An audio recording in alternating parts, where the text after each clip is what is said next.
И на мене ми остави малко. Айде да, така, браво, браво. Дедо, ама тук едно нещо суровишкарче се направило, бе още не продило, гледай го, суровишкарче било. Я да му дадеме нещо и на него. Я нямам повече, ти че дадеш. Така, живи крали. Нещо нашата дружина. Я да видим от тази дружина сега, има ли тук мечка? Да нагази бабата, да е жива и здрава цяла година. Така. Браво, Мецо, нагази я да ме слуша, да знае, ако не слуша, така че бере ядове. Браво. Дай му пари на него, дай на мечето. Веришката да си смени, че му е скината нещо. Така.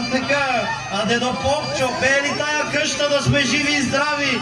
Цялата къща, цялото село. Добър ден, Чорно! Добър! Отче наш, ти, който си на небесата, да свети името, да бъде волята ти, както на небето, така и на земята.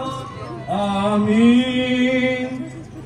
Дай Боже на този дом здраве, щастие и любов, деца да се раждая, агнета, всичко да има, пуни кошари. Дай Боже, амин. Амин! И чорбачи, изкуше да ме разбрали. За детеозен ягнето да ме замовариш.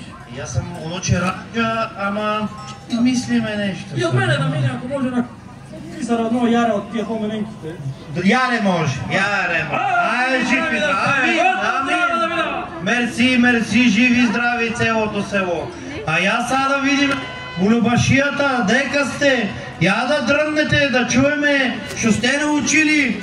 Има ли тук мечкари? Да се чуе, да се знае. Велковска сила това е.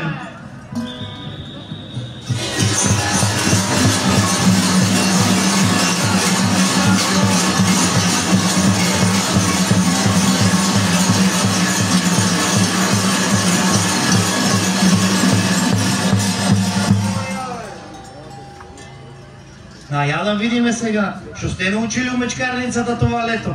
Хоро едно, може ли да изиграете? Да видиме. Щерката, че изпее една песен, вие да ми изиграете едно оро, па ако можем, я ще се включим.